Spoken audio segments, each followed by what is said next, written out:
Olá, famílias! Olá, família! Esse aqui é o Família Ming, esse programa que nasce no coração da África, no advento da humanidade e percorre os 5 continentes, celebrando a união de todas as culturas ao redor do mundo.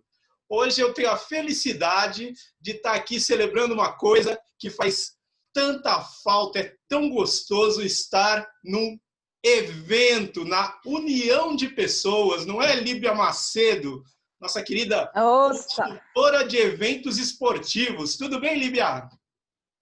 tudo jóia, saudades. Pois é, saudades, né? Dessa união das pessoas celebrando a vida. O evento é muito isso, né? O evento é celebrar esses encontros, Líbia. É, sempre tem um motivo, né, para a gente encontrar as pessoas, É isso ou aí. seja, celebrar novos ciclos, celebrar novos produtos, é sempre muito legal.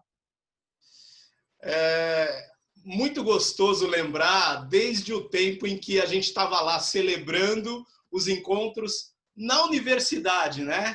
Então, gostaria de falar um pouco contigo sobre isso.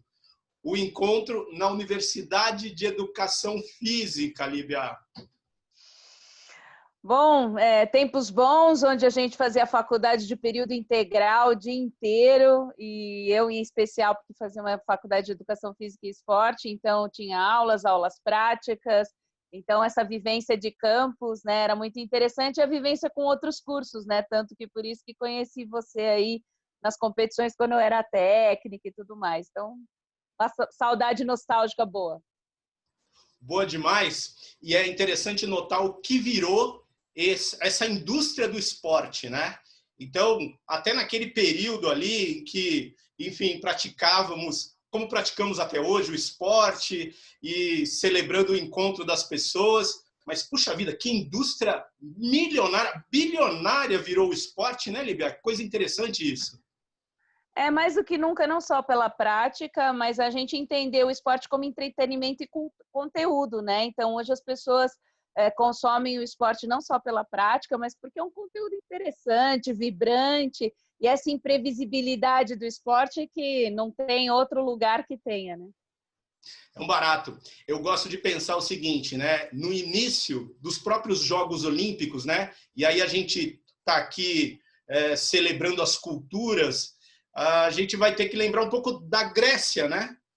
E, em geral, as pessoas competindo sobre quem é que corre mais rápido numa curta distância, quem é que corre mais rápido na longa distância. Hoje em dia a gente tem a indústria da Fórmula 1, celebrando os carros que correm mais rápido, né? E a destreza em todos os esportes coletivos, né? Então, eu acho que fazer essa comparação está um pouco na veia da humanidade, né, Líbia? Além de sermos seres sociais, né? Essa coisa da competitividade, acho que foi sendo incutida cada vez mais. A da Grécia Antiga lá tinha um processo de competição, principalmente entre os lugares, né, os estados, mas o que eu acho muito interessante é que se competia para entregar todos aqueles feitos aos deuses, né? Então, acho que agora o Deus é o Deus da medalha, o Deus do patrocinador, o Deus do bom contrato. Botou só os deuses. Tem uma inspiração para esse nosso programa aqui, que é o Harari, né? Esse cara que escreveu exatamente sobre o Homo sapiens. Então, tanto Harari quanto Kizerbo, aí é um cara que foi um africano que foi pesquisar sobre as culturas africanas, né? E observando a evolução da humanidade em tudo isso. Eles observam o seguinte, que uma coisa que diferencia esse ser humano é o que você falou sobre o conteúdo, sobre, de alguma forma, contar histórias. Então, quando a gente celebra quem corre mais rápido para entregar aos deuses, é uma forma também de nos conectarmos, né? E o esporte é cada vez mais isso, né? O esporte é conteúdo, como você vinha dizendo, né? Hoje em dia a gente já fala até num conceito de sportainment, né? Que é o conceito do entretenimento dentro do esporte, que ele é principalmente para quem é o espectador, né? O quanto ele, do mesmo jeito que a gente gosta de cinema, do mesmo jeito que a gente gosta de outras artes, digamos assim. Eu acredito que o esporte está entrando aí, né? Já tem as 7 artes, a gente está aí na 10ª arte, 11ª arte. Por que não? Porque ela entretém, né? Ela é interessante, ela tem todo um contexto, tem o seu storytelling, né? Não deixa de ser. Sem dúvida, é storytelling total, né? E quando a gente pensa nesses grandes artistas, porque afinal é isso, como os bons jogadores de futebol, pô, o que passa na cabeça é uma pintura, né? Então, uma grande jogada do Ronaldinho, do Neymar, uma grande jogada do Pelé, ela fica inscrita nas nossas mentes para sempre, né? E aí dá para a gente lembrar até do Gardner, que fala das diferentes inteligências. Acho que cada vez mais a gente tem que levar isso a sério, né?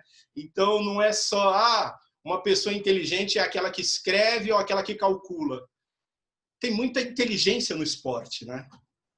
Tem bastante e cada vez mais, né? Assim como a tecnologia também traz dados a esses técnicos, a esses atletas, precisa saber trabalhar em cima dela sob pressão, né? Porque não adianta nada você ter esses dados, mas na hora que você está lá para fazer um lance certo, uma acelerada correta, você precisa lembrar disso, mas precisa ter o seu clique e a consciência, né? Toda a parte de psicologia também, que cada vez mais é importante. Caramba, que delícia conversar contigo, cada vez mais especialista aí nos eventos esportivos. Agora, tudo isso tem um outro lado também, e aí eu vim te perguntar sobre o primeiro conteúdo streaming que você queira indicar para a gente conhecer ambos os lados do esporte, né? Porque não é só o lado bom. Acho que tem um pouco do lado sombrio, né? Que como toda indústria gera muito dinheiro, e como gerando muito dinheiro, a gente tem aí alguns escândalos. Eu acho que um dos maiores escândalos que a gente viveu nos últimos tempos foi o FIFA Gate, que tem uma série que chama-se El Presidente. Primeiro que eu gosto muito, que sai da linha americana, e é a visão caricata do FIFA Gate, então é divertido assistir, a gente dá risada através do Sérgio Hadwe, que é o presidente da Federação Chilena, né? Era o presidente da Federação Chilena, mas ele virou informante do FBI. Então, mostra toda essa temática e esse medo, essa coisa escondida, mas com personagens reais, infelizmente.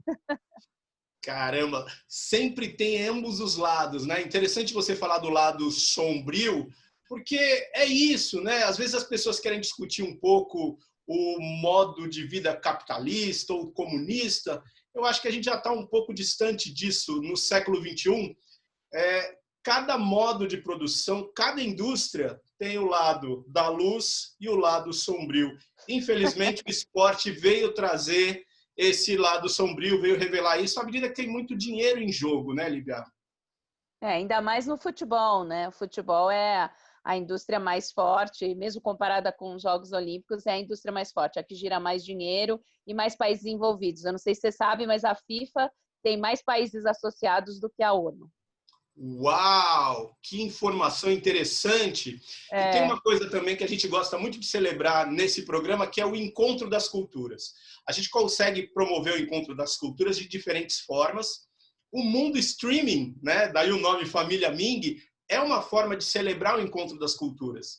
Então é um barato pensar que via Facebook estamos conectados na casa do 1 bilhão de pessoas.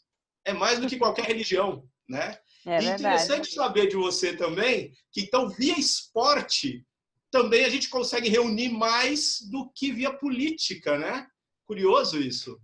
É muito, muito louco. E países, às vezes, vamos dizer assim, não insignificativos, mas pequenininho dentro de um contexto mundial, lá são tão importantes quanto, ou porque votam, ou porque recebem jogos, ou porque fazem amistosos, ou porque conseguem se classificar, enfim.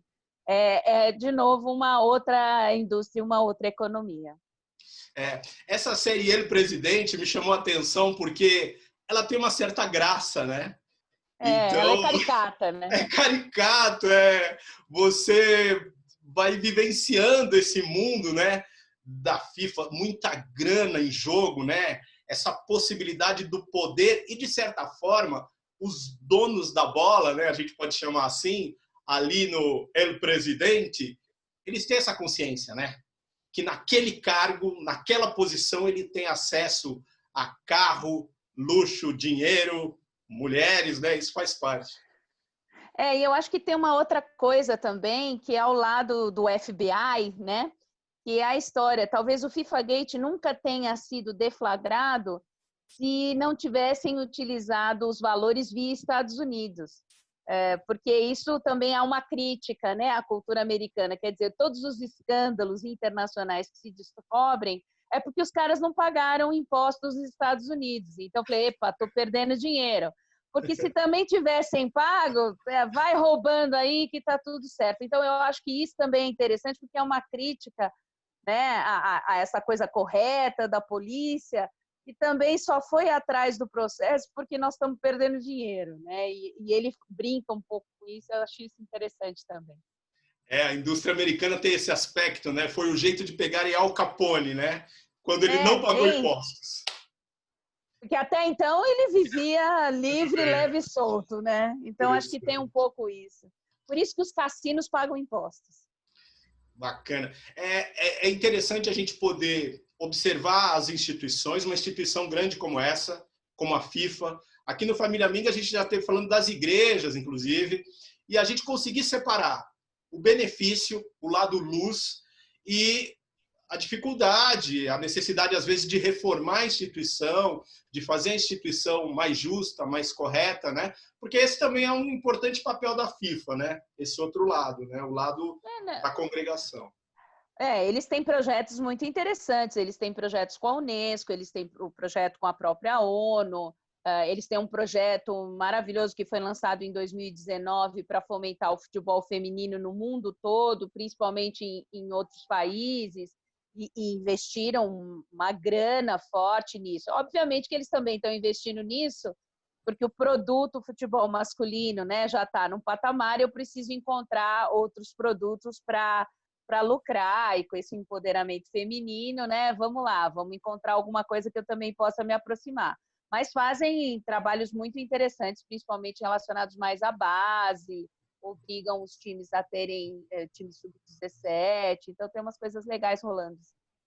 Bacana. Ele, presidente, então, série obrigatória, você recomenda aos seus alunos de pós-graduação, inclusive, imagina. Sim, não só para os de pós-graduação, para quem queira estudar espanhol e para quem queira entender esse lado sombrio e tomar alguns cuidados. Bacana demais ver você agora formando alunos também, né? Nessa área dos eventos especializados em esporte, né? Interessante. Vai se formando um batalhão de gente dedicada a uma nova área, né? Eu acho que desde quando a gente começou a receber os mega eventos, mas eu não estou dizendo só de Copa e de Olimpíada, não, é desde 2000, né? O Brasil foi o país que mais recebeu eventos esportivos numa sequência. A gente recebeu em 2000 Sul-Americano, depois Pan-Americano, Jogos Militares, fora alguns outros mundiais, depois Copa das Confederações, Copa do Mundo, Olimpíada. Nenhum outro país, nem Estados Unidos na sequência, recebeu tantos eventos esportivos. Então, a gente tem uma galera aí que sabe trabalhar, entendeu? Que bacana, hein? E você formando essa turma. Tô curioso para saber... Eu tive em todos. Apenas. Tô curioso para saber uma outra série streaming aí que você queira recomendar nessa linha. Séries tão deliciosas, especializadas em esporte e eventos. Acho que quando a gente fala de esporte, tem um monte. Aliás, eu só assisto essa, preciso diversificar um pouco. Mas eu juntei duas coisas que eu gosto muito. Uma, eu adoro cozinhar, e como eu adoro esporte, aí tem uma que chama-se Comer, Correr e Vencer. É muito interessante porque é o olhar sobre o Tour de France, que é um dos eventos mais famosos e icônicos que a gente tem, por causa da resistência, por causa do doping, por causa de uma série de coisas, mas é sobre a visão da cozinheira, de uma chefe, que é a Hannah Grant, que cozinha para uma das equipes, né? E aí o alimento é literalmente energia para essas equipes. Mas ela tem uma experiência, ela também cozinhou para o pessoal do Rally Paris-Dakar. Então ela tem uma visão assim do backstage, mas do quanto ela é importante para os atletas. Eu acho que vale a pena. Demais. Comer, correr, vencer. Líbia, com essa indicação, você salvou o Amazon Prime aqui em casa, viu? Eu estava quase para dispensar. A gente, às vezes, fica olhando, procurando o que mais assistir. Você achou ali uma série fantástica. Que coisa, parece até que é a especialização da especialização, né? Porque pedalar é uma coisa simples, né? Que boa parte do mundo sabe pedalar, mas o Tour de France é fantástico, né? No sentido de desenvolver tecnologia em pleno século XXI, cada vez mais rápidos, mais competentes. E aí falar de culinária, de gastronomia dentro dessa indústria, que demais, que série bacana, né?